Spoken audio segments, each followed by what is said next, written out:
Good afternoon. Can everyone hear me? Great. Welcome. Everyone, I am the Deputy Secretary of Higher Education for the state of New Jersey. We're excited to have you here. Thank you all for attending today's forum. Here, let me lower this a little bit. So greetings to those of us that are joining us live on our YouTube channel, NJ State Government. So if any of you want to log in on YouTube here, add some views, share with your friends, it's NJ State Government on YouTube, so feel free to share. Our topic today is college access and affordability.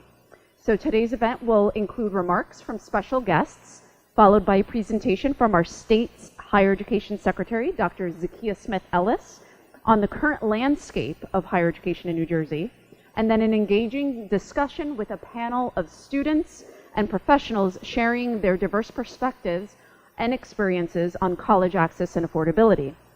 We will then open it up to you, the audience, for our Q&A session. So there's a couple ways that you can participate with our panelists and ask your questions. You can tweet at us using the hashtags NJHigherEd and AskOSHE. Here, let me see. I think we had a slide on that. Right there. You'll see our Twitter account is NJHigherEd, and then you can use the hashtag with AskOSHE. OSHE is short, by the way, for the Office of the Secretary of Higher Education, so OSHE, OSHE for short. And then on your chairs or in front of you, you'll have a question card.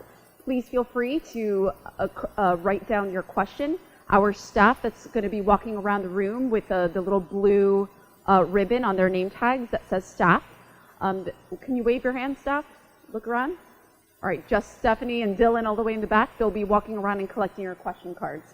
And then let us know what your one wish, your suggestion for higher education in New Jersey is. So if you have one suggestion, say, for all that is anything after high school in New Jersey, we have a wish wall all the way in the back.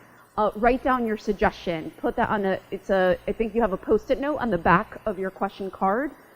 Please do share that with us. We are writing, so the reason we're hosting these forums, we are crafting the state plan for higher education in the state of New Jersey. So we want your feedback. We want to hear real-time, real-life concerns, suggestions, ideas, and this is your way to kind of give us the state. And we're people. We're not just this ominous state. We're here with you, and we're writing this. So we definitely want to hear from you. Again, that's YouTube, NJ State Government. And the other way is through a survey. We've actually disseminated a survey, shared a survey with our entire community. So students across the state, at all the institutions, parents. Actually, I think this is targeted, forgive me, for administrators, faculty, and students, college students. So the website here is state.nj.us/higher education.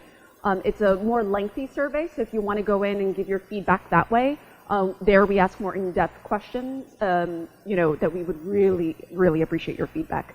So, as mentioned, we are live streaming this event. So if you take a look back there, there's a camera. Just be cautious as you're walking in front of the camera to not block for the audience. So we are excited.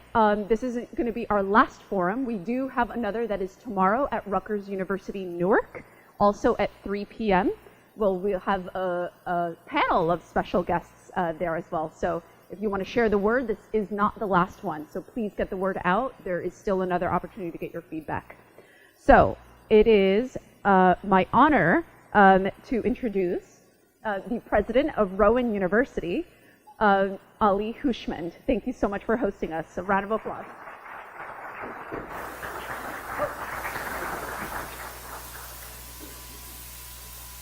I'm too excited to just come to this. Good afternoon, everybody, and welcome to Rowan University. I see so many guests from out of Rowan. I'm so delighted that you're here. Today is a very important conversation. I want to welcome Secretary Zakiya Smith-Ellis, as well as Deputy Secretary of Higher Education, Davio Rodriguez, and so many distinguished guests in here, specifically the panel members. Let me see if I can pronounce the name of the panel members correctly. Stefan Lally, student from Ramapo. Stephanie Macias, we can do that at the end. Craig Westman, Vice Chancellor of Enrollment at Rutgers Camden. Dr. Frederick Keating, President of Rowan College of Gloucester County. David Rodriguez, SGA, a Student Senate President at Rutgers Newark. And Gordon McGinnis, President, New Jersey Policy Perspective. Welcome to Rowan. Today is going to be a very, very important discussion. As we all know, the issue of access and affordability is a serious, serious issue that the entire higher education sector in this country is dealing with $1.4 trillion student debt outstanding out there and more than 40 million Americans who never finished their degrees and they are in debt. And knowing that education and attainment of degree really impacts the quality of life and your income level significantly, we know that therefore this kind of discussion is hugely important. For us, we take access and affordability very, very seriously. Just very quickly to give you a couple of numbers. Over the past 10 years, since 2010, the direct appropriation for Rowan Glassboro campus, the main, excluding the two medical schools, it went from $37 million to $29 million in 10 years. We went down, not accounting for rate of inflation. At the same time, during this very same period, we doubled our enrollment from 10,000 to almost 20,000 students. We are 19,500 this year. And during all of these years, past 8 years, we have not increased the tuition and fees more than rate of inflation. In fact, 1 year it was 0%. We have never gone above 2% or 2.05, I think was the last year. So you see that this is very, very important to us. And the way that we have done it through public-private partnership, through aggressive fundraising, enhancing our research, and trying to really be frugal. We are cheap as you can think. The way that we run this university, we look under every rock and every penny we try to save and pass it to the students. That's why we achieved all of this thing. So you see the discussion is very, very important. I hope that you will learn a lot. I hope you ask a lot of tough questions and really try to kind of come up with a formula for this state so that we can have more and more of our citizens to be educated and have a better life. Welcome to this forum. Thank you for being here. Have a wonderful day. Thank you.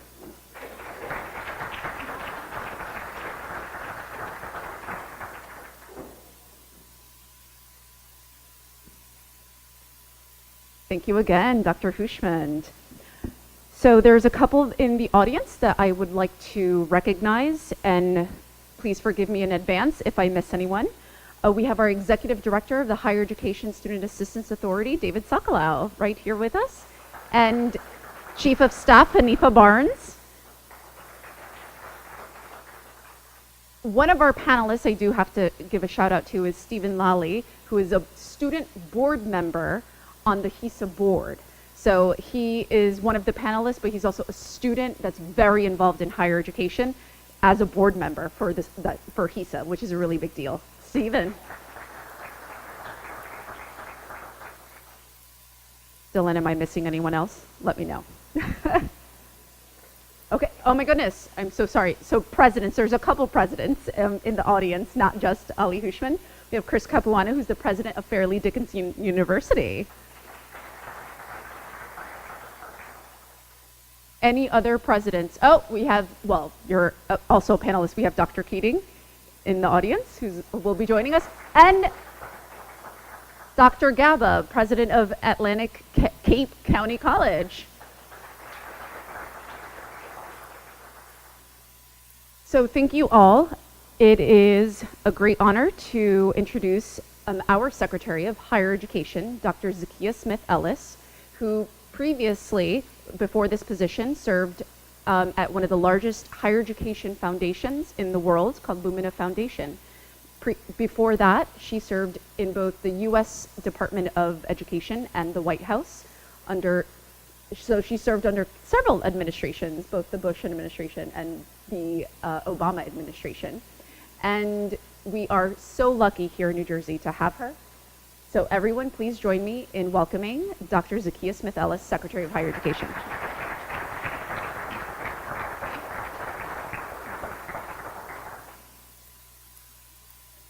All right.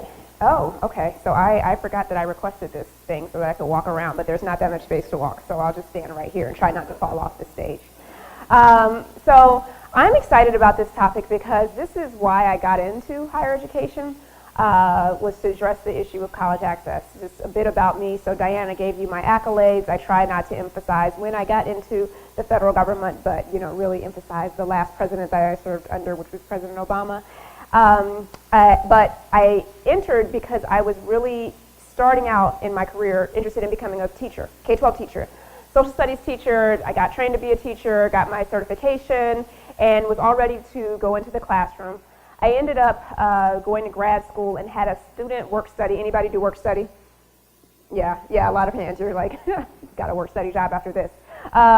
Did work study, and my job was to do college advising to students that were in East Boston. So they were mostly immigrant, a lot of, first generation, a lot of low income, what you might call low income students, but just, working class kids in East Boston. And we had a college access program there called Gear Up, which some of you may be familiar with that program here in New Jersey. And so I worked as a Gear Up counselor, and I basically was in the high school every day trying to help students understand the college going process. And it was really difficult. It's just trying to cut through. You've got people who are working almost full time while they're in high school, families to support, parents, elderly, people in their family, and then trying to make the case about why to go to college when it was really expensive. And so this was early 2000s, and I'm like, well, you'll make $1 million more once you graduate. And it's like, but I got to pay this right now. And I'm not really understanding. My friend had a loan. They couldn't pay it back. They got into trouble. This was before, it was $1 trillion in student loans that Dr. Weissman talked about just a minute ago. It was before we hit the trillion, but there was still some stigma around student loans.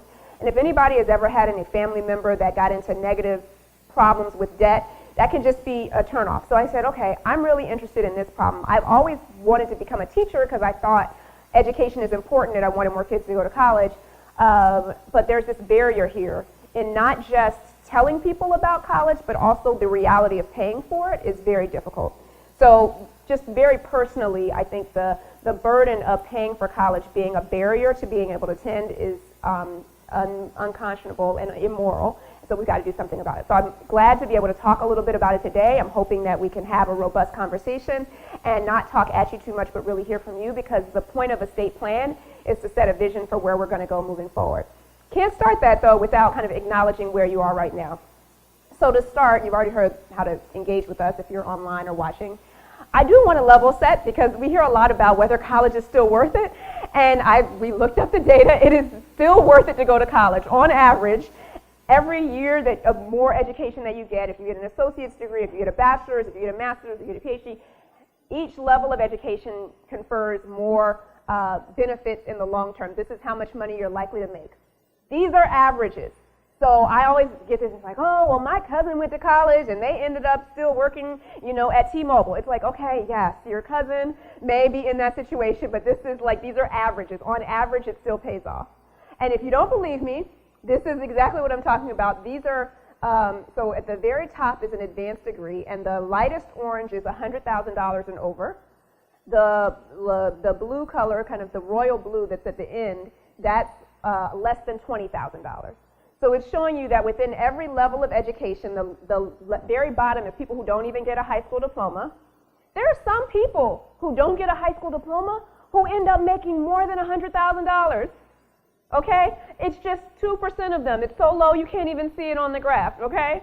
And then there are some people who get bachelor's degrees who end up making less than $20,000. But it's just 2% of them, okay? So these things, it's not to say that in every case you're going to definitely have a ticket, but on average we know that going to college still pays off. Okay, if you don't believe me on that stat, the unemployment rates. These are unemployment rates by race, because that has also a lot to do with how you do in the job market, which we're not going to talk a lot about today, but just know that that's also a factor. And by level of education. So I can tell you that if you are just on average, the end is the total. We've got different racial and ethnic groups here, but on the end, if you have less than a high school diploma, even in this very good job market right now where the unemployment rate is low, the unemployment rate for people with less than a high school education is more than double what it is nationally. Nationally, it's around 4, a little less than 4%. It's over 8%. And if you happen to be an African American without a high school diploma, your rates of being unemployed are around 16%. So this is, whereas if you have a bachelor's degree or higher, it's back down to 4%. So going to college not only pays off in terms of your likelihood of having a job, but how much you make in a job is likely to be more as well. However, as you all know, because you're sitting here today and you probably have some inkling of this, there are really some key, somebody told me I shouldn't call them gaps, but there are some opportunities for improvement in terms of who actually ends up going to college in the first place. So that ticket that can get you more likely to have a job, more likely to earn more, depending on who you are in society, you're less likely to have that ticket depending on who you are. And so the end is, students with disabilities, though there are only 21% that are enrolled in a bachelor's degree program, 13% enrolled in the associate's degree program. English language learners are next, Hispanic. So going on up, African American, you can just see that depending on who you are, you're less likely. We have economically disadvantaged students, so only 60% of these, and these are people leaving high school, so only 60%, those who are economically disadvantaged leaving high school, go on to attain, or not even attain, this is just enroll. We haven't even, I don't even think I put in here the graduation rates, which tomorrow we're talking about student success, but I can tell you that all of these issues are connected. The access, the affordability, success are all connected. It's just that we already scheduled this thing for 3 hours and I didn't want it to go on for 9 hours talking about all those things. But all of these issues are interconnected. So this is just who gets in the front door, much less, people that graduate in 4 years. It's around 50% of people actually end up graduating within 4 years. So this is just the beginning. So why is this happening? Why does this happen? We know that there are barriers that are academics, sure, so sometimes people don't graduate with the skills necessary to go on to college. There are social barriers, especially if you're first in your family and you're just not familiar with going to college. And there are also financial barriers. And I would argue that sometimes the financial barriers turn into academic and social barriers. And I'll give you an example. So if you work a lot while you're in school because you're trying to pay tuition, you're trying to pay for your rent, you're trying to pay for food, you're trying to pay, if you have a kid of your own, you're trying to pay for childcare, you're trying to pay for a number of things that aren't necessarily tuition and fees, and you don't have as much time to study, right? As somebody who has their parents paying for it or who's independently wealthy or whatever. That then becomes an academic barrier. Somebody says, oh, they're not doing well in school. Well, it's really a financial barrier because if you had the money, of course you would study more. Of course you would be able to commit more time. Of course you would be able to write that better paper, do that next draft. But because you're doing something on a financial standpoint, you're now in a different situation academically. And I would argue same thing socially. I went to a great college. We're at a great college here, but there were a lot more support at the college I went to than at the high school I went to. I am from Decatur, Georgia. I'm not from New Jersey, but Decatur, Georgia, and I went to a high school that probably nobody has ever heard of before, and I'm sometimes in circles where people know the high school you went to, and I'm not from a place where anyone would know the high school that I went to. And somebody asked me, what high school did you go to? Did anybody famous go to your high school? And I was like, Lil Scrappy went to my high school. And I don't think he graduated, but he's in that 2%, over 100,000, right? He did very well for himself despite not having a high school diploma, okay? But when I went to Vanderbilt University, I was shocked at how many support. It was like, if you don't know how to write a paper, somebody will help you write. If you can't focus, somebody can help you with study skills. I was like, man, we call these social barriers. That's a financial, I went to a very wealthy place that had a lot of money and support. So we highlighted the financial here because I would argue that a lot of these other things end up being financial. And I realized those kids who are here, whose parents had a lot of money and who are at a very wealthy place, are not any smarter than the kids I went to high school with at Cedar Grove High School in Ellenwood, Georgia. They have a lot of support and they have a lot of money helping them to get to where they are. So if we can do something to actually make sure that more people have the opportunity, I think we should place oversized emphasis on figuring out this financial piece. So, okay, having said that, I think everybody has heard that we want to make college more affordable. Everybody want to make college more affordable? Anybody not want to make college more affordable? Okay. I can tell you I got a doctorate in higher education because I was such a nerd and really wanted to figure out this stuff. And going back to, I think, Abraham Lincoln, presidents have talked about wanting to make college more affordable. Every single one of them. every single one of them. And we have done a lot. We've done the Pell Grant, we did the Higher Education Act, we have TRIO programs, we have EOF, we have Gear Up, and somehow in New Jersey we have TAG, we have STARS. But I'm about to show you, I'm not going to go through it in excruciating detail, but a lot of data that I probably don't need to tell the students in the audience. They said, somebody's like, yeah, we haven't done enough. Okay, we've done a lot and we haven't done enough somehow. So we look at trends in affordability, and I kind of think the term affordability has gotten to the point where it's almost meaningless because everybody says they want to do it, and they say, oh, this is to make house more affordable, that's to make house more affordable. But I want to look at the data. I want to know, if you're telling me something's going to be more affordable, I need to know, what are you I need you to tell me, what am I paying? How much am I paying? Because that's what makes sense to me. And that's the way my brain works. So let me go through a couple of measures, because no matter how you look at it, I would argue that the trend line is not moving in the right direction. So just by looking at tuition and fees, which we know are not the entirety of what students are facing, because there's also books, there's also supplies, there's also transportation, there's room and board, there's rent, there's housing, there's all of that. But even if you just look at the tuition and fees, which is what the college is kind of directly asking for, you know, this is in New Jersey over the past 2 decades. You can see in '98, the bottom green line, so there's kind of 2 green lines at the top, and the bottom green line is what it was in the United States in 1998. Average tuition fees were about $3,000 a year for a 4-year college. People are looking at me like, I can't believe you. I'll source this and you can send it out afterwards. In New Jersey, it was a little higher. It was around $4,800 in 2008. Now the average, and this is last year, 2017, is around a little over $13,000. Now again, if this sounds low, that's because it doesn't include transportation, books, room and board, all of that, but just the baseline tuition and fees, assuming you had all the other stuff covered some kind of way, has gone up quite significantly. But we do have, and this is as a share of the median household income, and they did this also by race, so you can see the burden doesn't fall the same on everyone. I will send this out afterwards. It's from this report. Again, I'm a nerd, so I go through all these reports, and so does my staff and everybody, called Unkept Promises on State Cuts to Higher Education. And I actually think it's from, I won't say who it's from, but it's somebody that I can source with you. So that's not a good trend. So the thing that sometimes people say is, well, we have a lot of financial aid, and we do. We have financial aid programs that are supposed to offset that cost if you have financial need, right? Like if you come from a family that doesn't have the money, we're supposed to have financial aid to help you.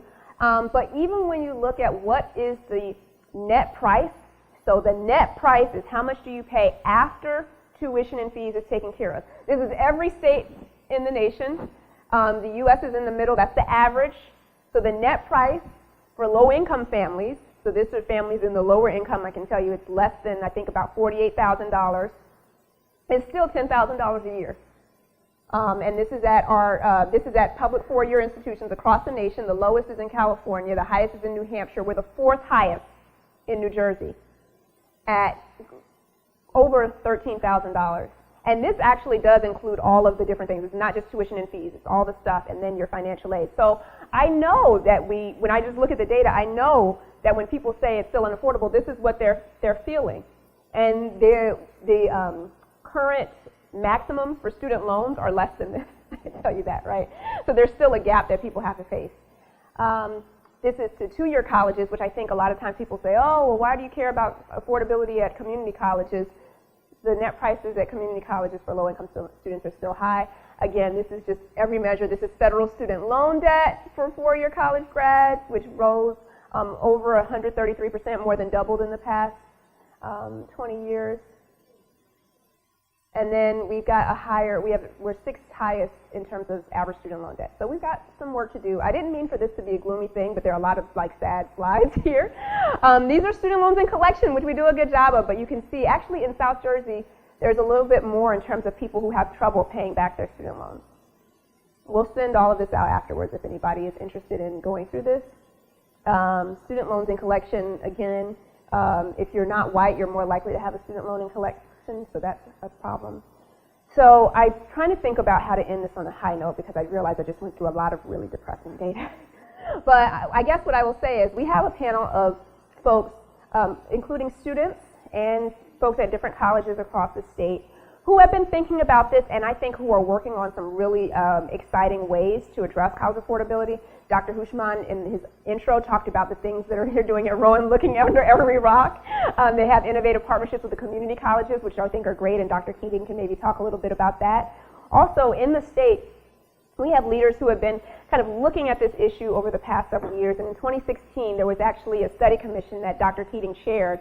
So I'm hopeful that he can talk a little bit to us about what they found in that study commission, which included things like making sure that the time to degree, the number of years that you spend in college, which can also add to the cost, doesn't add to the burden that students have in paying for college. So hopefully the panelists can help us fix the mess, and by the end we'll have a set of solutions, and we'll just write them down, send them off to the governor in a state plan, and we'll be good. All right? Thank you.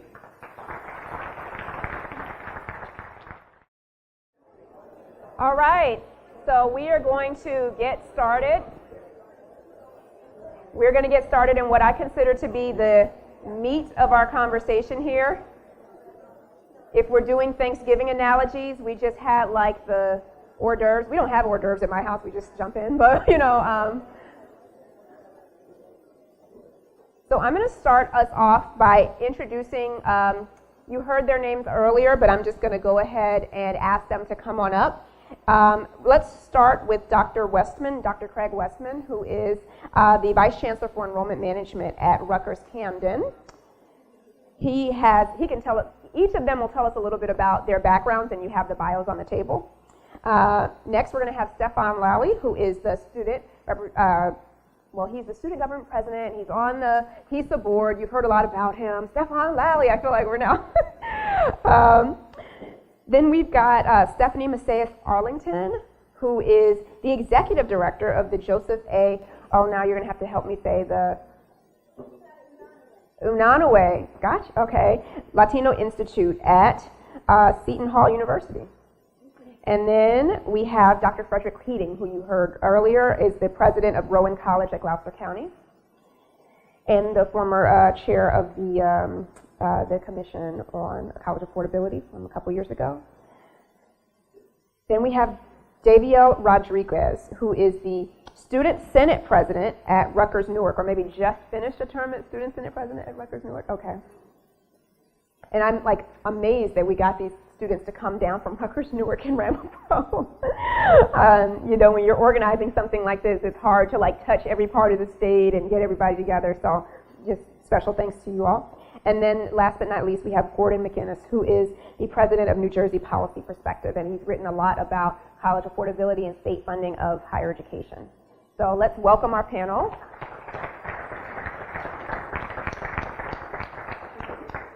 I'm going to sit here. If I could just have a job where I talk to people and sit in a chair all day, it's like Oprah. So I'm your Oprah, and we're going to talk about college affordability today, except for I get paid a little less. Okay. So to begin, I would like for each of you, I gave a brief introduction of you, just who you are, and they have your bios, but why do you think you're sitting in a panel about college affordability today? So can you just give a brief kind of who you are and how you're related to this topic?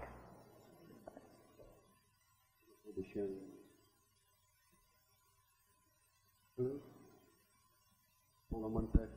Yeah, you're on. You're good. Am I? Testing. Yeah. All right, there we go. So yes, my name's Craig Westman, and I'm here today for two reasons. For myself, my background is a single-family home, a mother that waited tables to help, get us through high school. She didn't have any money to afford my brother or I going to college, and so we relied on a lot of work study, state grants, and the Pell Grant, a grant that really hasn't increased much over the past several decades to keep up with the cost of inflation.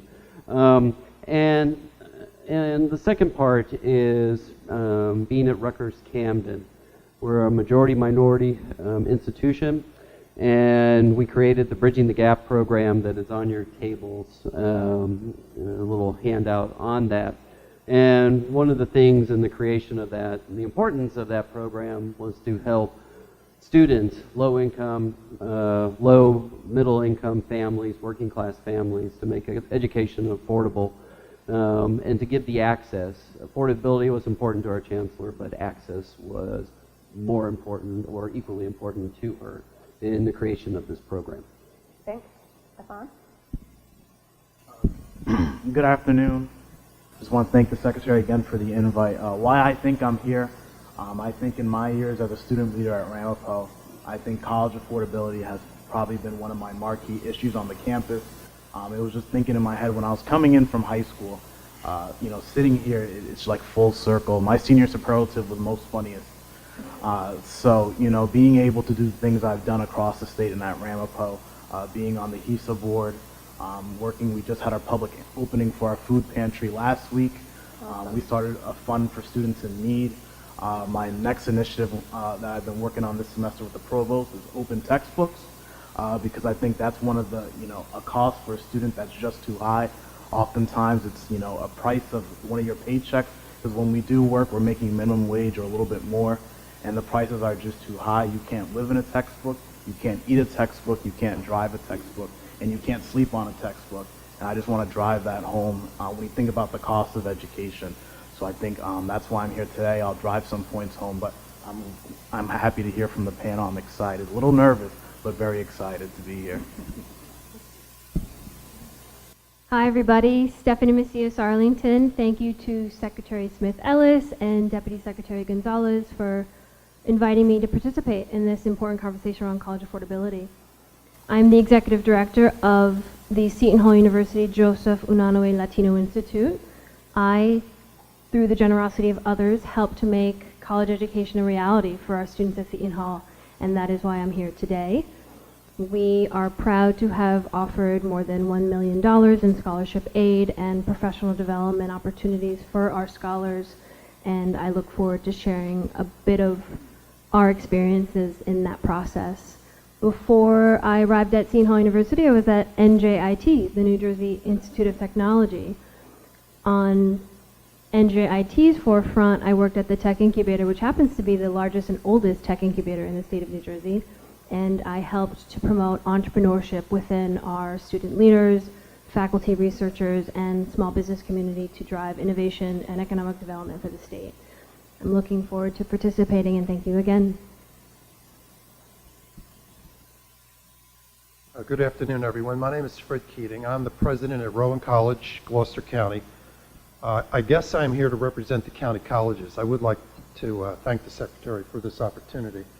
Our county college's 2 exits that you came down Route 55 were just 2 exits back in Deptford Township, one of 19 in the state of New Jersey. But more importantly, I'm here because I believe in this topic, and I've watched the Secretary go about her business, and I think that this state is finally on to something. I am first generation in my family to get an education at the college level, and looking at that today, every day in a county college population, many of our students are. That's something that kind of brings home to me every day in my job, and I enjoy that job at a county college level. I'm also on the Board of Trustees of the College of New Jersey in Trenton, at my alma mater. I have an opportunity to go up there and be a board member as well at a very unique and I believe a very fine institute in the state. And lastly, as the Secretary mentioned, 2 years ago we did this. We had a commission under Governor Christie and the legislature to study college affordability. We had many individuals on that commission. I forget the number, 8 to 10. Ali Hushman was one of them. We went around and represented the state of New Jersey, as you're doing here now, and this is a great chance to freshen that vision. Take a look at college affordability, and our report is still on the record in the governor's office with regard to the 20 recommendations we as a commission came out with that were very pragmatic in thought. We know we'll have a debate at some point about free community college. We'll have a debate about a lottery to support it and the economics of New Jersey of what we can or cannot do. And I think we have to be realistic in that thinking. So to that end, I'd like to bring that commission work back to the table today. Thank you. Good afternoon, everyone. My name is Davio Rodriguez. I am from Newark, New Jersey. I go to Rutgers, Newark, and I am a first-generation college student. So this really hits home for me, because when I first was even thinking about going to college, it was really hard to navigate on how to even pursue a college education. So I'm really excited for the panel. I'm happy to contribute. Thanks for inviting me. Thank you. My name's Gordon McGinnis. Actually, my first name should be changed to former, because I'm a former a lot of different things and have been involved in educational issues in New Jersey since long before most of you were born. I was a witness to the creation of the Department of Higher Education. I was a witness to its abolition 25 years later. And so I think that there are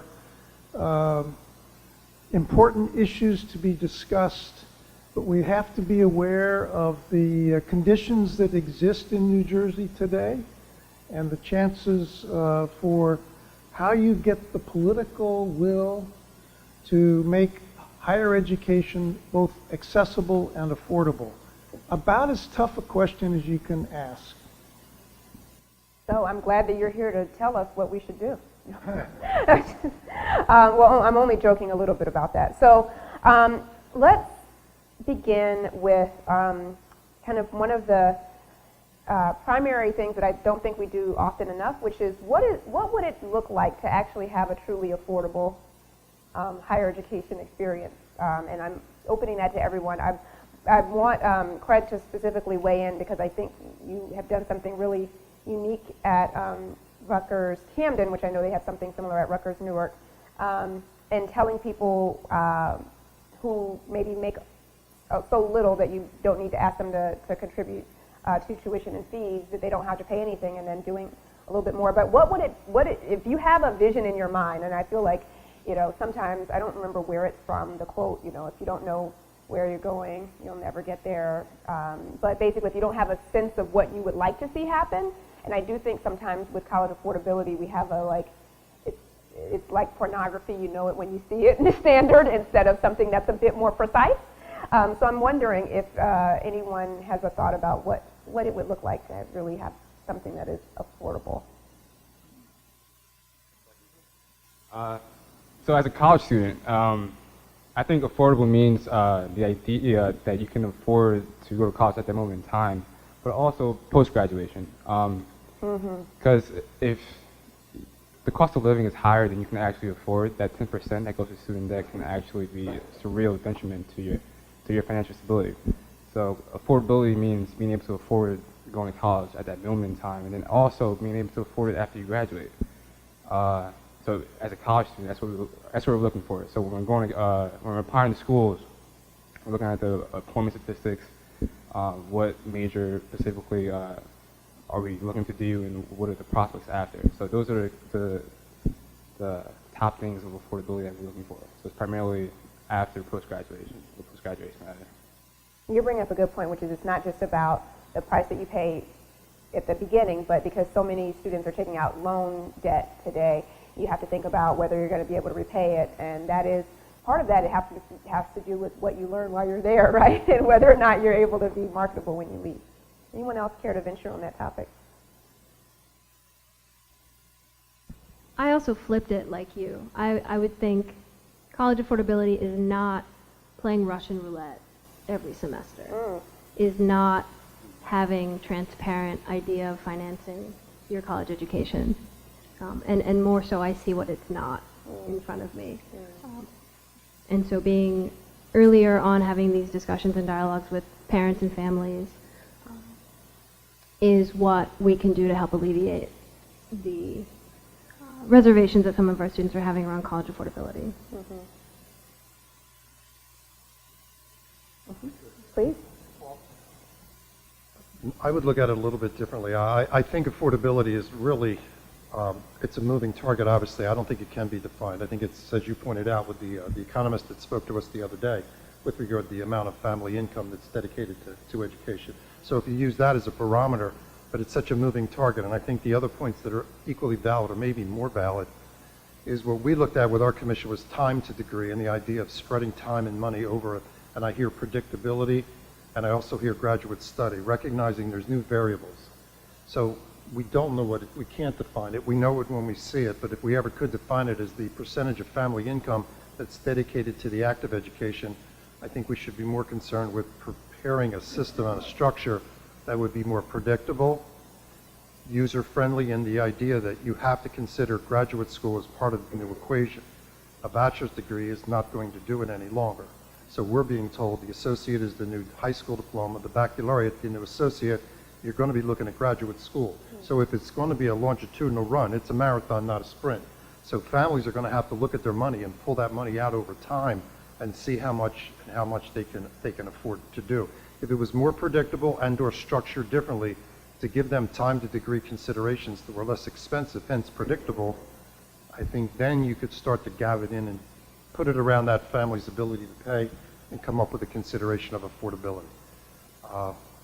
I would rather see the state and us look forward really at the structural aspect of it to back it into what we can then accept and live with that we deem affordable.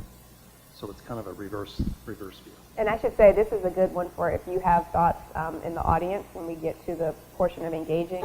Write them on your little question card and we can kind of engage them. I also think, going off what was just said, I think it's also schools, sometimes we get saddled with what maybe the federal government and the state define as what a family can contribute. It's called EFC when you fill out that long FAFSA. Now that's a whole other discussion we could have about the FAFSA and what it takes to fill that out, but it's called expected family contribution. And I think looking at that model differently, the state with the governor's free college is modeled off bridging the gap. It's looking at what families actually have to live off of. And I think that's important. Many families maybe have 2 or 3 children in college, planning to go to college. What we found is many of the families own businesses. And in the federal formula, when you're looking at, in the state, at EFC, the business counts as an asset. Well, wait a second. Families are using that asset to live.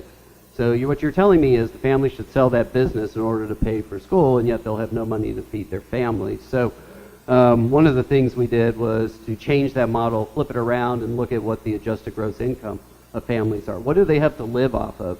And based upon our own institutional data is to create something different.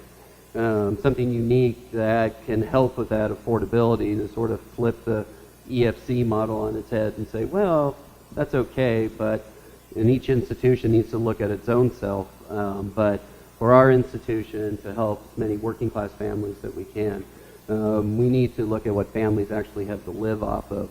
And then secondarily, what is the loan debt these students are having when they get out?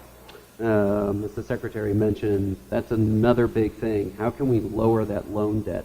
Because often those families in that lower income band, those students are taking out a lot more money to pay for that education. So the things that we can do to look at an institutional level, at the state level, to do things differently, to think of new formulas, if you will, to actually help students is something that I think is worthwhile for engaging in.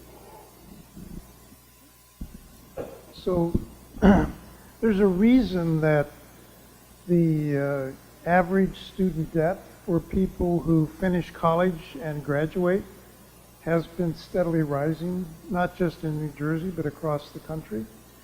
One of the reasons for that is that the amount of financing for four-year colleges in New Jersey, for four-year public colleges, has declined, and fairly radically over the last 10 or 20 years, so that the expense of college is much heavier on the backs of families and students than was true years ago. And the consequence is that student debt, average student debt for people who finish college has also steadily risen, dramatically risen actually.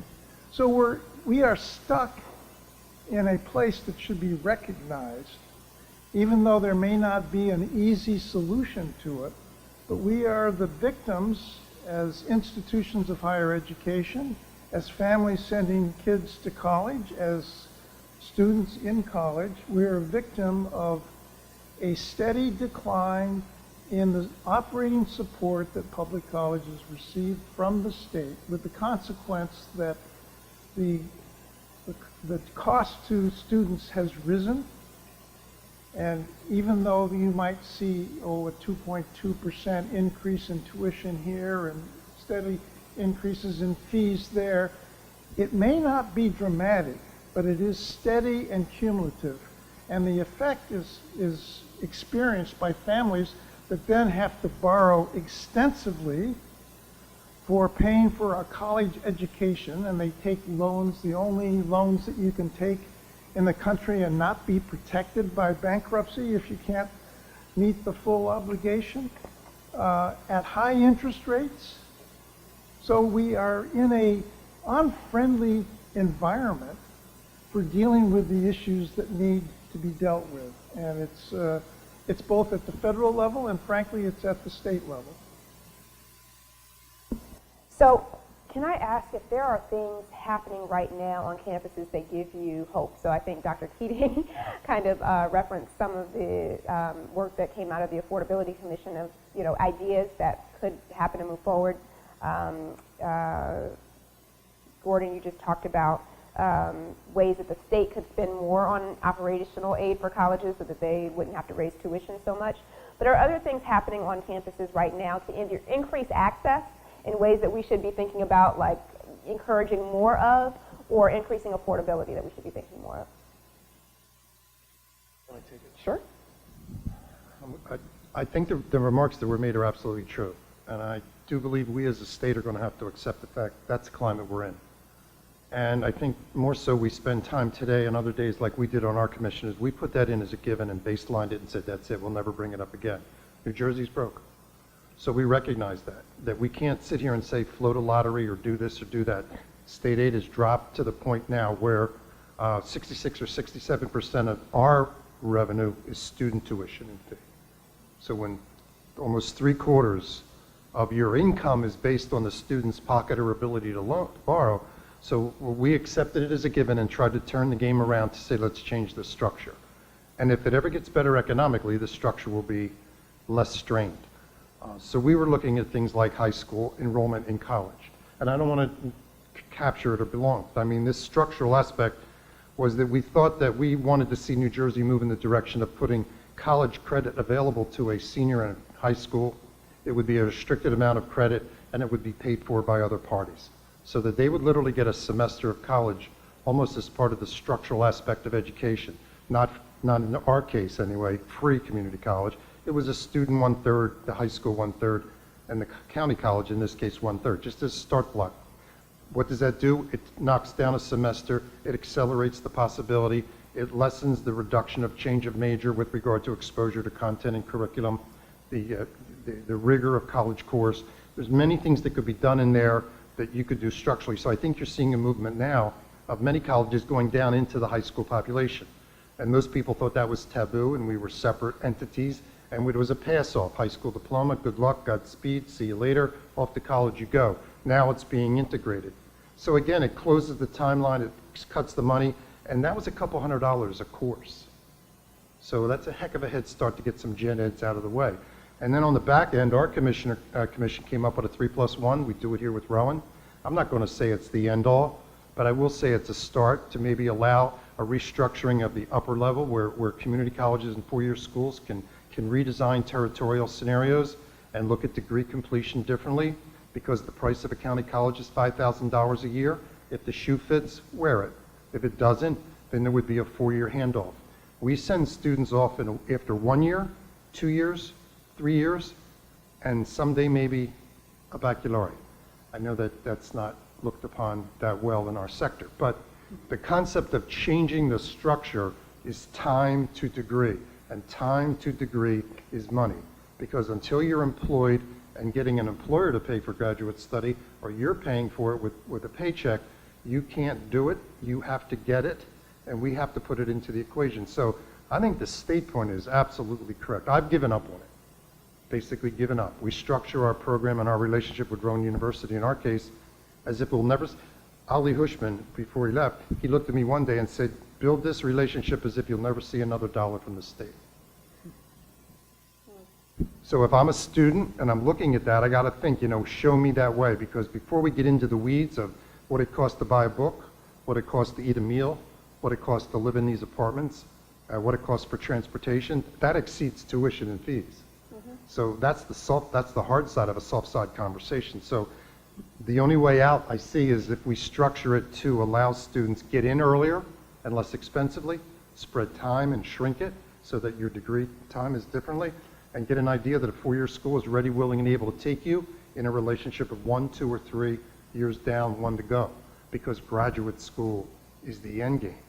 So again, I don't think we should spend a lot of time looking on the economy. It's bad. So I will just make a point of, put a finer point on the thing that both Gordon and Dr. Keating have just made, which is the cost of going to college, the cost of education used to be primarily borne by the public at large, by the state. And as more people went to college, and it costs more to educate, 10,000 students than it does to educate 5,000 students. So as the number of students increased, the amount from the state basically either stayed the same or maybe went up marginally, but didn't account for the increase in students. So what you saw is less money per student, and colleges having to scrounge more to figure out what to do about it. And that is a trend that we also see at the federal level. Somebody mentioned the Pell Grant. So I was in the Obama administration, and in 2009, right when I first started in February, we spent about $16 billion on the Pell Grant program. When I left in 2012, at the end of the first term, we spent close to $40 billion on the Pell Grant program. For students, I think the average grant award went up by a couple $100, which is not nothing. It could buy you maybe 2 textbooks if you inexpensive textbooks. But it didn't, we spent more than twice as much on the overall amount of the grant, and we didn't get much out of it. Why did that happen? Because more people went to college, a down economy, people go back to school, adults go back to school, people are trying to figure out what to do. And so the structural issues I think are real as well, but I just wanted to put a finer point on the math of why this happens sometimes. Can I ask students just basically, if you had to go back and you wanted to know, if we were going back to before you started college, what do you wish you had known? Sometimes people say, well, we need to do a better job of giving people information, financial literacy, which I think is partly true, but are there things that we could be doing better on that front end to create a better knowledge gap? And this is something that we could talk about from people in the audience as well. I would go on, the biggest thing for me, I think you know a lot about the literature of where you'll end up based on your scores, if you're Ivy League material, if you go to a state school, if you go to a elite private. But I think the biggest thing, if I would have known, is maybe bridging that gap, not to piggyback off their program, but knowing, I know HESA now has the financial aid estimator calculator. I never knew about that when I was graduating.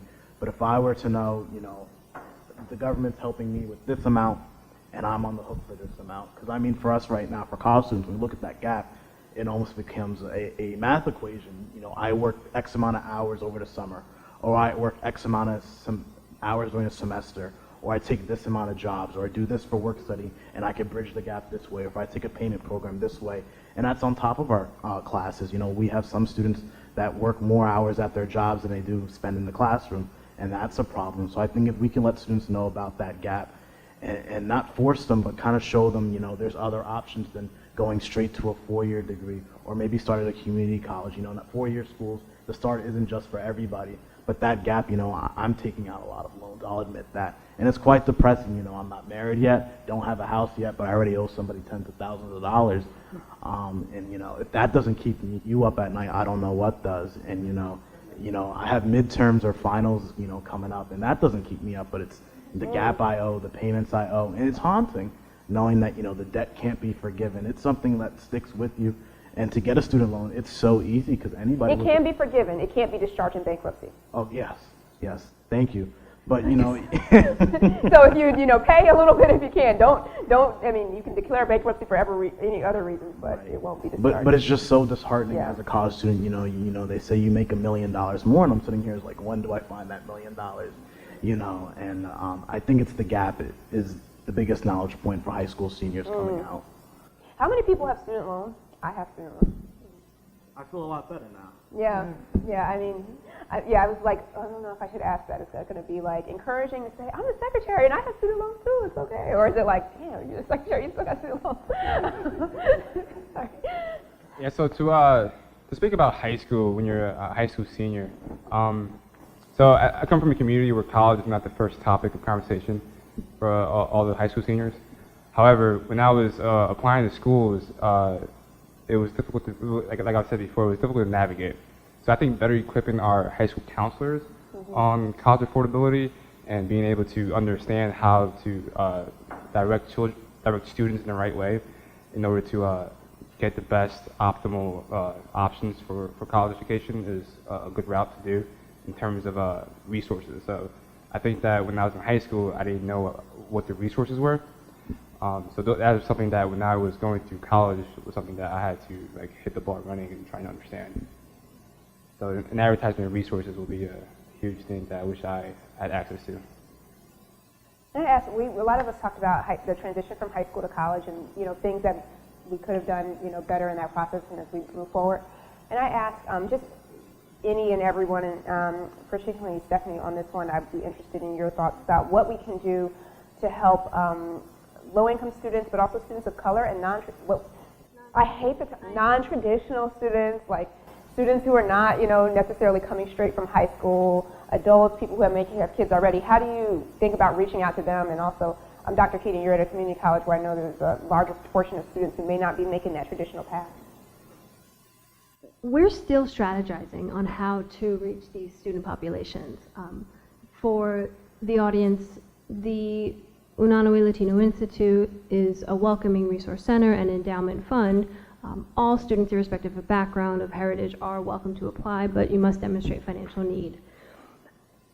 Within our scholarship recipients, many of whom are first generation, they come from immigrant backgrounds, and they identify coming from low to moderate income households. They are taking longer to graduate, as discussed, and they are also taking on overburdensome work obligations, the transportation. They're mostly commuters, and this is the student population. We have been, again, through the generosity of others, been able to offer scholarship aid, again, to alleviate their obligations through the generosity of the Yunano family, and so it's now this private funding angle that's being taken on.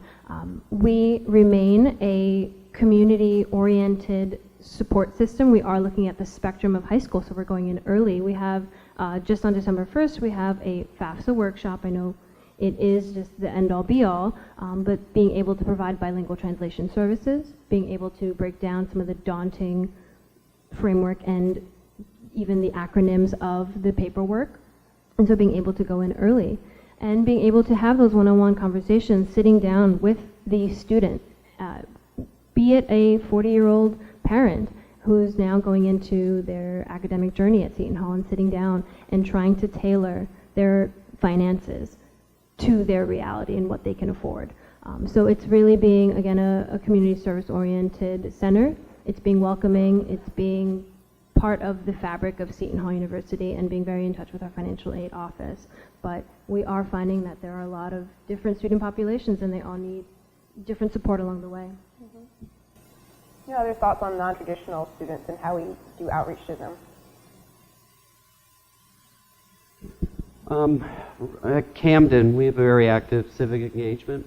We're tied to the city. We're a part of the city of Camden, and so the outreach that office does in league with FAFSA nights, which are very important, especially for parents, making sure the parents are there as well to help walk them through the FAFSA. Here's how you set up your ID. Here's how you sign in. Here's what you need from taxes and whatnot to fill it out. I think doing those simple things make a big difference, especially for the populations that we serve. And I think what was said earlier was important too. Is student success is completion. You're not successful if you stop after 2 years and don't want to take on more debt. It's making sure that as institutions we have structures set in place for student success, to make sure that we are helping students, even after they've done a FAFSA for their first time, help walk them through it again. Because often once you get here, it's like, okay, you've got it. Well, not necessarily. And sort of being cognizant of that, knowing who our population is. And one of the things that I will say was great was starting a year-round Pell again. Bridging the Gap is a completion program. You have to earn 30 credits in a year. And one of the nice things that's happened is with year-round Pell, students can get a full Pell Award in the summer. So that speeds on, you know, the completion of that degree, and with always having the touchstone being get done and get out, so you can get your job. Or if you want to do the graduate work, is start early. Many schools allow you in that last year or last semester to take graduate work that you can use your Pell money for, your grant aid, to then set you up to complete that master's in a shortened amount of time. So I'm going to hand it over to, I think, Stephanie or someone. We can keep talking here, but I think there are some questions that folks had, and it'd be great to open it up a little bit. So, to get started, first of all, my name is Stephanie Thatchick, and I am the Director of Policy and Outreach, and I am joined by my colleague. So to start off the questions, we have one from Dr. Barbara Gaba from Atlantic Cape Community College. Thank you very much. This is a very important topic of access and affordability. And I'd like to thank the governor and the secretary for the Community College Opportunity Grant for community college students, which will be a last dollar scholarship after Pell, after the state grants and so forth. Because for many students, that last dollar sometimes is a breaker for them and they cannot attend. So we're very, very grateful for that project, and Atlantic Cape is a part of that. We want to thank the governor for this initiative. As we move forward and try to bring our students back, we're looking at, and we want to ask you about particular strategies that are being suggested for reaching out to the adult learner. When we went to the press conference that the governor gave when he announced the CCOG, he spent a great deal of time talking about reaching out not only to the traditional 18 to 24-year-old, but to the older adult learner. So we're interested in finding out how can we better reach out and capture the older adult learner to put them back on the pathway of education. Great. Tapping off of the question that I just asked, I can't believe we did this whole thing, and I did not mention the governor's signature initiative that we had last year, which is not, it was the first kind of out of the gate thing, but we clearly want to do more, which was tuition-free community college for families making less than $45,000. If you go to one of 13 county colleges across the state, you can go tuition and fees free, not paying anything for tuition and fees.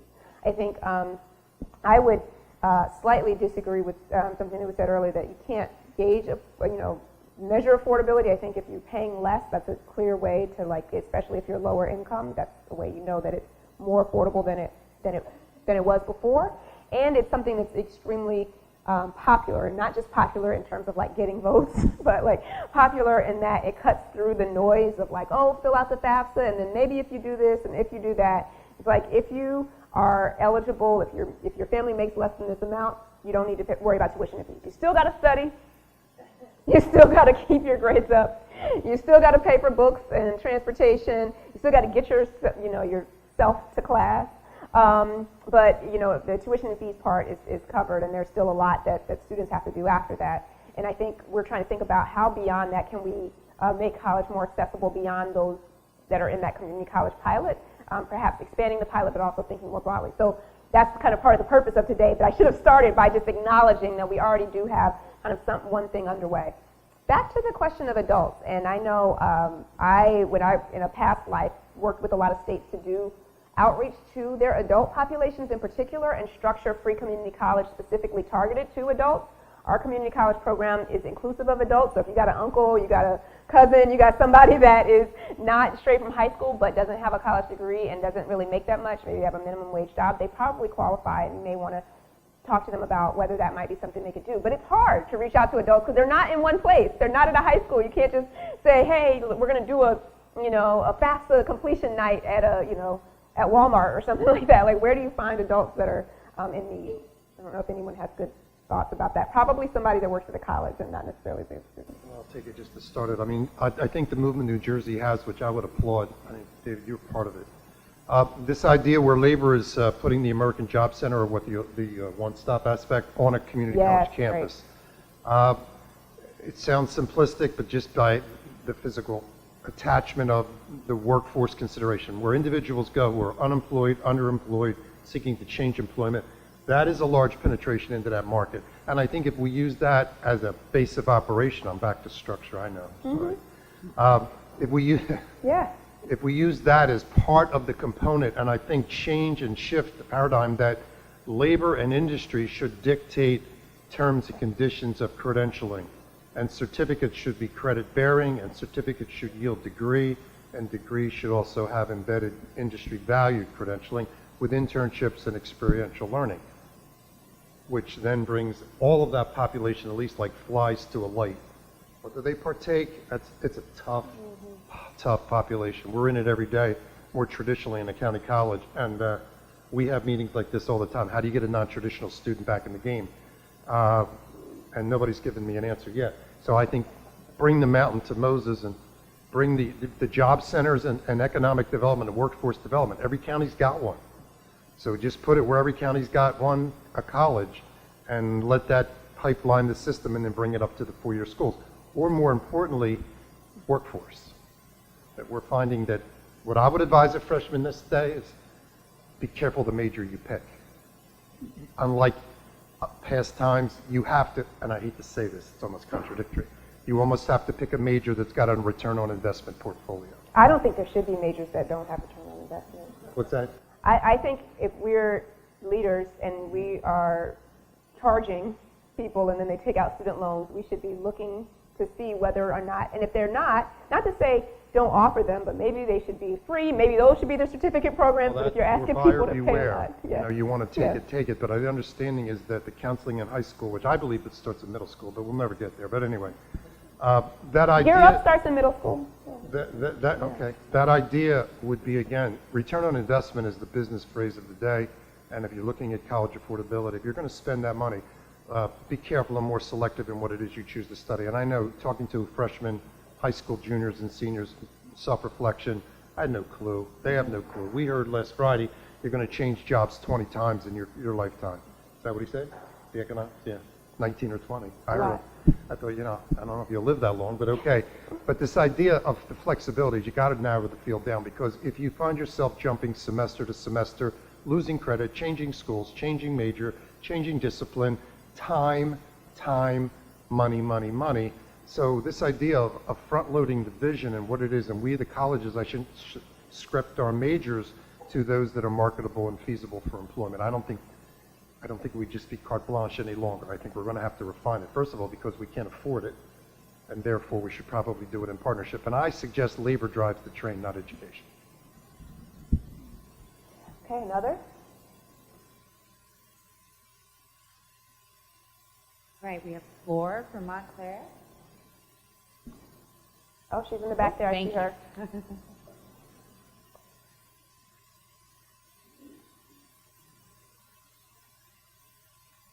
I want to say thank you to the Secretary for convening these sessions. I'm very happy to be here. I work at Berkeley College, by the way. One of the things that we're finding with a lot of our students, we do serve a lot of non-traditional students. I work at Career Services. So one of the big challenges is looking at so many of our students coming in with cuts to programs such as Federal Work Study, cuts to the Pell Grants. How do you see these cuts, affecting, I see it on our side, but how do you panelists see enrollment, persistence, and graduation of students being affected by these cuts? And how do families in your experience make up any shortfalls in funding? So it's a general question, but. It's a good question. I'm not sure there's a good answer. If Pell Grants are reduced, the capacity of the state of New Jersey to step in and fill the void created by that is close to zero, at least now. And I think that if you look at what has gone on in the last 15 years or so, issues that affect the financing of higher education have descended as a priority within the legislature and the governor's office. And in New Jersey, that counts for something. And you ought to at Everything before, you're saying everything before January, yeah. Exactly Yeah. right. And maybe that's true, and we'll find out if it is. But I think that the setting is very difficult, and I'm not here to discourage, but I think we must acknowledge that the odds are not short when it comes to issues of finding other sources of funding for higher education opportunities if the federal government is stepping away, or if the state government is stepping away. Yeah, go ahead, please. Just real quick, I see this relationship as like a three-legged stool: federal, state, institutional, and if the families have the finances, you get a fourth leg to the stool. But typically, if one of those legs happens to go away, then these programs can break apart.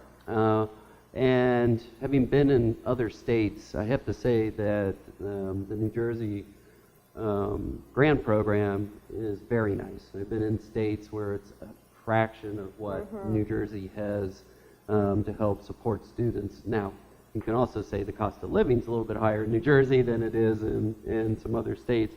But again, it's that three-legged, sometimes four-legged stool, and if Pell goes away, if TAG were to go away, then programs like Bridging the Gap or other institutional programs that help with the need base, whether it's first dollar, last dollar, then would fall. So got to typically have all three working together to help students. It's a compact between, not explicitly, but the federal government, the state government, and the institution. TAG is more generous. So we talked about state funding coming back. That is the money that goes directly to the colleges kind of for their operation, paying people and whatnot. What has been kind of increasing is their state financial aid program. New Jersey has one of the most robust programs, the tuition aid grant run out of David Shop at HESA. It's very generous. However, you know, it's still one time we had a meeting at HESA where we were talking about these things, and I think it was Stefan that says the students want to know what the difference is between that tuition and the grant. So even if the grant went up to being $20,000, if tuition was $40,000, you're still $20,000 in the hole. And so that's the kind of challenge. You're always chasing, making sure that if you have a generous financial aid program, that the institutional, part and the tuition doesn't go up too much, which is a reflection of sometimes how much the state spends on higher ed. Stephanie. Corey from Glassboro. Hi, everyone. Thank you, panel members. My question is, what do you see as the most critical next steps in providing accessible and affordable pathways in higher education? You guys are supposed to be the ones that tell us what to do. What's most critical next step? I'll give you two. Okay. I'll stick to my theme. Yep. Change the game. Structure. Change the game and the way we structure higher education in the state of New Jersey. It's a three-part puzzle with an endorsement of workforce and labor. So it's a high school. High school has skin in the game of college. I think it's part of the package. For those that are ready and capable, workforce comes in and picks up those that are not for vocational and trade consideration. Colleges have to be more flexible in what they offer. They have to structure it, time to degree. I think that New Jersey coming in with the money thing, we talked in our commission about, we have tools in our basket. If we could just take, instead of trying to go all in an economy like this and pull back a massive program, if we could just take EOF, TAG, STARS, and maybe put them back to the original allocations. That's reasonable. Well, it's a funny word. Reasonable. But we thought that rather than try to get, a lottery like Tennessee Promise or something, or New York Excelsior program, let's just take the tools we have and go back and read. And if you do, because my concern about affordability, it's not 45,000 and down. I think it's 45,000 and up. I think there's a lot of families in that softer pocket that's just getting bigger and bigger and bigger that are going to be in the affordability squeeze. So if we could, again, just tighten the game and get everyone in the game, pull the game up, try to shrink it, give more. We talked about financial literacy, guidance counselors talking about that. Also the parents, 529 plans and all that. To me, a 529 is a shot in the dark. I mean, I've got 7 grandchildren, and I'm trying to figure out how to pay for them. And you talk about keep you up at night, and that's grandchildren, let alone children. This idea of a 2-part puzzle, the state can put itself back in the game by choosing winners, and we have them, EOF, TAG, STARS, bring the population back to 20, take the EOF and the TAG and bring it up, let them try to meet in the middle and pinch that middle, so-called middle class, whatever they are. I think reuse the assets that we have. So it's a reallocation of assets. It's not new money. We don't have new money, but we have existing money, and we can get back to old money, maybe. And I think that might be more receptive to a governor and a legislature. That was the position our commission took, that we can't find this windfall of money. And students are going to have to be wiser of the way we do it, and I think we have to give them a structure that allows them to do it that way.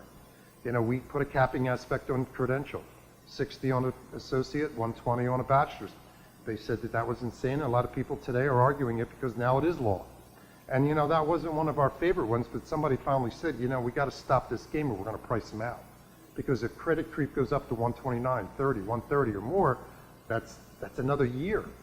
4-year schools are putting a 5-year master's in. Go for 5.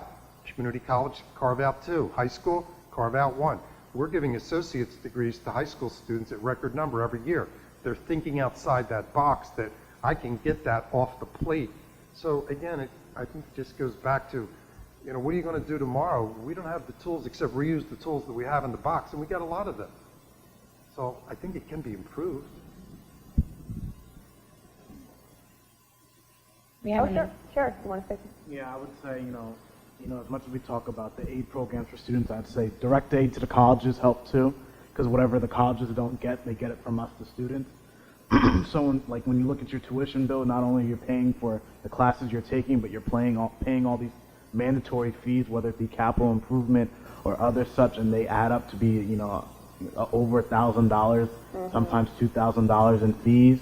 You could do things within the institution. I stress open textbooks, because if you look at the price per semester students are supposed to pay in textbooks, and if you eliminate that cost, that's a little bit of change. If a student can save, $1,000 just from textbooks a semester, that could be a month of work if they're making minimum wage.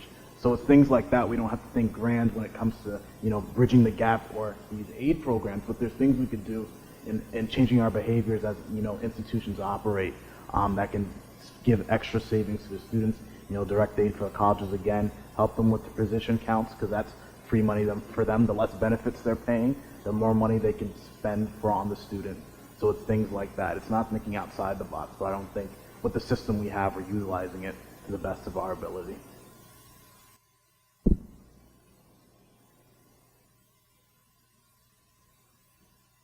Give you one more. Sure. And I'll be quiet. No, we're taking these notes. One more. Wow, that's just that we did this, but again, it was 2 years ago. But the other one that we've talked to chambers of commerce and such around the state of New Jersey, I think it's time business has to recognize that they cannot just be the receiver of the product and or point back at the product as being inefficient. I think that we have to have a movement, maybe formalize it with tax incentives, where labor and industry comes in and recognizes that they're in the business of education. And by that, they're going to provide internships and co-ops, and they're paid. Paid. Yes. We tell them now, you can't come in unless it's paid.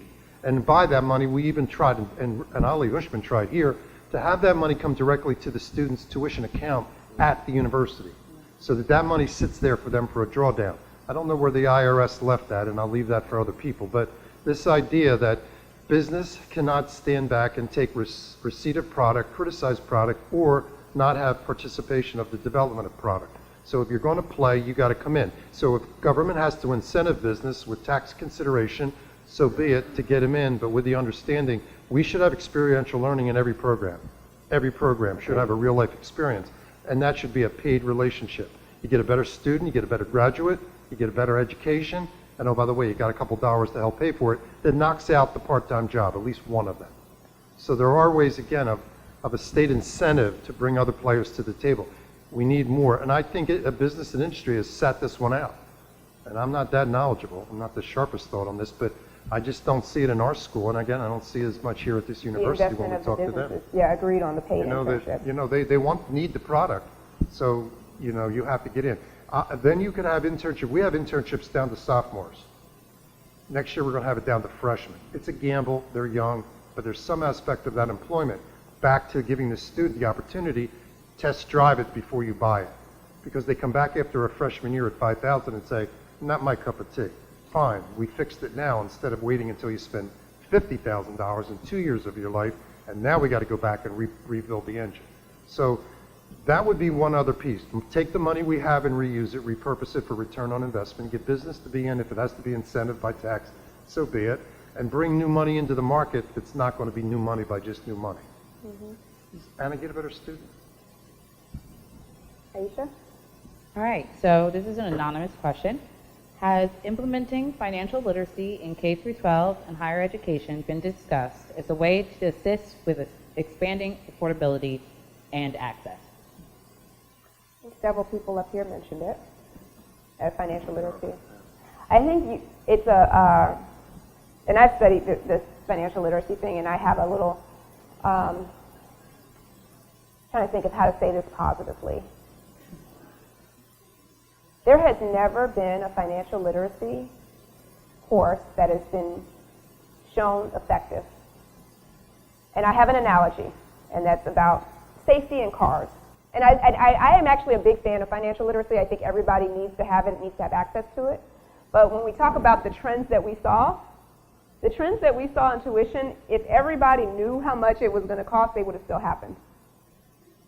And so I just want us to be, I don't want to sugarcoat it and make us think that if like every high school had a financial literacy class, which I think is a good thing, that we wouldn't still have a student debt problem. Because I think people are borrowing sometimes because they don't know, but other times just because there's nothing else you can do. And so, so back to my little analogy, my staff team knows I love stories, so give me 30 seconds on the story. Driving cars, so like when we started, people started driving more and more, it's not that long ago that driving became, more and more common, cars became more and more common. So there were a lot of car accidents at first, right? These first cars were not nearly as safe. They didn't have airbags and seatbelts and all this kind of stuff, right? So there was like a lot of car accidents, and the car manufacturers and Congress were in this kind of thing, and the car manufacturers were like, well, we just need more driver's ed. This is where driver's ed came from. If we just give people more information about how to drive the cars properly, they will stop getting in accidents. And that was what the industry response was better information, better education. That's not what helps. We have driver's ed still. Number one thing that prevents accidents is seatbelts. Okay? So the structure has to be there. Because you can tell people all you want. If you tell people how to save for retirement in a very complicated way, but give them no tools to save for retirement, you don't automatically take it out, they won't. The most educated people will not save, the people that make a lot of money will not save for retirement if you don't make it an automatic deduction and have Social Security. So when I think about financial literacy and solving the college affordability, I think it's important. We should do it because people should be more empowered. I love education. I'm a nerd. I think you should learn about everything. I think you should learn about ecology. I think you should learn about astronomy. I think you should learn about financial literacy. I think it's helpful. I do not think it will solve the problem, and I think we need to be honest about that while acknowledging the important role that it plays. So that's my kind of moderator's perspective on the importance of financial literacy, but being real about its limitations. I'm going to be really, really, it's like I'm going to give you all the information just to show you that it still costs too damn much. You can't afford it. So now you're really educated about the fact that you can't afford it. And you just know precisely how much you can't afford it. We have a question from Steve on Twitter. How can New Jersey higher education encourage on-time graduation for students to help reduce cost and make sure students complete and get that degree payoff? Ooh, Steve. I'm wondering what the last name is, Steve. I would throw it back to the panel. I think we heard some great ideas already that have been, some of which are recently passed into law about reducing time to degree from the college affordability. That was a big theme of the Affordability Commission. I don't know if others want to weigh in. Piece of that puzzle that talked about, if I may, just we don't encourage, I don't believe we collectively in the university college arena encourage students to carry full load 15. And there was talk about having a program similar to one in Hawaii where there was some kind of literature and incentive program where everybody talked about carrying full load. Again, it was time to degree. So this idea that students, either they'll say, well, I can't, I got to work, so I can only carry 9, 12, whatever. And then the idea of, well, that's why we got to get it to where you can afford it and have some consideration of work embedded in your college so you don't have to work that extra job, that you can go up to 15, because that gets you out on time which goes back to the capping. Completion is a real sore spot in all the arenas as far as the number that complete. And if you look at 4-year completion, and in our case 2-year completion, they're abysmal. So he's got a good question, he's got a great point, and I think it comes back to the same thing of putting an individual, we call it guided pathways now for a term, so that you sit an individual down and we literally draw them a map. And we say, look, don't come off the white line. And if you don't come off the white line, you will be out in 2 years, in our case, or a 4-year school, you'd be out in 4. Because if you drift, you know, and they do electives and things, and my friend said, and I thought that would be an easy A, whatever, something takes you to wander around, and when you come out, you've got not 60, but 76 credits, and you're still not there, and so on and so on. So if we had the answer to that one, I think we'd all be... I think focusing on it, though, is the first step. Acknowledging that time to degree is an issue, acknowledging that we want people to actually complete, not just start, and changing our just... I think a lot of times our focus has been on getting people in. Changing their profession. I see advisors every day say, yeah, take that 12 credits, don't worry about it. You know, that'll be a nice soft schedule, let's go with it. No, you just told that person that by the time they're done a traditional 2, they're a semester behind. Well, yeah, it's not financial aid as a lifestyle, and it's encouraging the students to take advantage of the money that they have, and us as institutions being a partner with them in this process, to sit with them and actually say, okay, like you said, get out in those 2 years for your associates, the 4 years, so that you aren't, again, saddled with that debt, and be very open and honest about it. Here's what you're going to have with debt if you decide to go this path or this path. And, you know, our students are smart. This is what got them there, so into the institutions, and so it's being able to work with them and lay that pathway out, the guided pathway, lay the pathway out so that they can see what their future can be. Like your slide, you know, get to that bachelor's, this is what your life's earnings will be versus without it. We have another, I don't know, I have no concept of time. There's no clock in here, I'm not wearing a watch, so somebody has to tell me. 4:56. Okay, I'm chill then, okay. We have another question. Another question, go ahead. You're good? Yeah. Chris from Mawa, are you still here? I will read his question. Okay. If more and more people are going to college, how do I know my degree will hold its value? Oh my gosh, Chris, that is a very labor economist question. That's a really good one though. Man, oh my gosh, okay. I will start, and I love backup from the panel. So this is actually what it, so when that slide that showed like how much you make if you have like different levels of education, and at the top there's graduate or professional. It is true that if like everybody had a PhD, the like benefits of that would not be the same.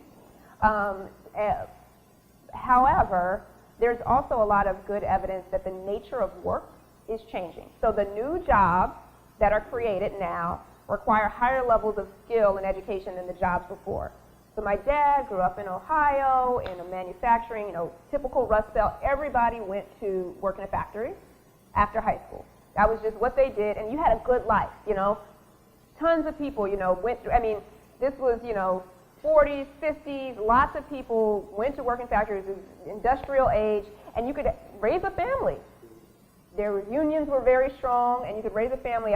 He was laughed at for going to college because people said, why would you go to college and spend that money? It was less than it is today, but still, when you could just start working right away and, get married, have kids, buy a Cadillac. That's not, those jobs are changing. And so the only people, those factories, he's from Akron, Ohio, he was from Akron, Ohio, all the factories that we used to smell the burning rubber are gone. And the people that are left are the people that work in higher level management jobs because they shift the jobs overseas. So that's kind of like a sad story, but it's just the nature of the industries that are growing, tech industries, those are requiring higher levels of education than in the past. So all the jobs, I think, is a good, that since the recession, the jobs that have actually grown are those that require higher levels of skill. So the fact that new jobs that are created, new jobs are being created for college graduates is a way that we can, but nobody can, if everybody went to college, we might have I think we would have a much higher level of, standard of living across the United States, but we may see like a little less of that premium there. But we're so far away from that I don't think you have to worry. Like finish, get a good internship, and unfortunately we're so far away from like 100% of people going to college that we don't need to worry. I didn't bring the slide because I think there are a lot of slides, but that shows just the percentage of people right now in New Jersey. New Jersey is one of the most highly educated states in the nation. More people have a degree in New Jersey than many other places. Anybody want to guess how many people, not David, in New Jersey have a bachelor's degree? Not Hanisa either. Ooh, 67. Anybody else, what percentage of people in New Jersey have a bachelor's degree? Or actually, no, I'll make it even a little easier, associate's degree or higher. 73? It's 48%. 48% in one of the most highly educated states in the nation, okay? And that's, so we're far away from being saturated, I think, in that. Yeah. For the final question for tonight, we have Sheely from Egg Harbor Township. Are they still here? This would be a question not only for the panel, but also for the audience. Are they still here? Yeah. All right. If I graduate and can't find a job, who's going to help me pay my loans? I know. I actually can give you an answer on that because I helped work on this program in the Obama administration. So I think that's terrible to graduate and not be able to find a job. So I am totally with Dr. Keating that everybody needs to have a work experience while they're in school so that you can be better prepared. It helps you when you're in school. Like, if you've ever had a job that was connected to something that you're doing like I used this at the last panel. Us in our office trying to plan these panels and trying to think about what will it be like, you know, maybe we should move here, should we have this many people, what kind of questions should we ask, how long should it be? We can plan the perfect thing, but until you get here and you do it, you're not really sure how it's going to turn out. So that's like your textbook learning and your real world learning, and then you go back and the next one you say, okay, this is what worked well, this is what didn't work well, here's what we may need to like kind of figure out this a little bit better. So that's what experiential learning is, and everybody needs to have it. So I hope that that's not the case. However, if you're in that small group of people who end up, you know, going to college, getting a degree, and not getting enough money, we do have this program called income-based repayment. And if you're not aware of it, and hopefully it makes people feel a little bit better, for federal student loans, where if you end up not working or not being able to make your payments because your income is too low, you only have to pay 10% of your income, and that is after you're making 150% of the poverty level, which for a single person ends up being somewhere around $30,000, $35,000, I think. And so if you're making anything less than that, which if you're unemployed, you probably are, or if you're, you know, working minimum wage part-time, definitely less than that, your payments would be zero. And you wouldn't be in default on your loans. You have to be enrolled in the program, though. It's income-based repayment or income-driven repayment, depending on what it's called. You can ask your student loan servicer about it. I know this is kind of wonky, but I think it's really important because I think there are a lot of people who struggle who are not aware because the federal government hasn't done enough to let people know about the program. So that is just it's like cold comfort to like see your loan balance grow and knowing that you're not in default, but you still have the loan. But it is something, and after 20 years, if you still haven't been able to pay it off, you still haven't been able to get on your feet, the loans are forgiven. And that is just, I think, light at the end of the tunnel. So if you end up with federal student loans, and if you have them right now and you're concerned about it, that is a program that exists. It's not for private student loans, but for federal student loans, that's a program that exists. That was supposed to be our last question, and I see our roundup. I want to thank you all for hanging out. I want to encourage you to go to the wish wall and put your wish for higher education there. And I don't know if there are any last comments from the panel before we wrap up. Okay. You know where to find us. I can't remember where oh yeah, that's how you find us online, and that's how you find us in YouTube and Twitter. Thank you all for the conversation today. I really enjoyed it.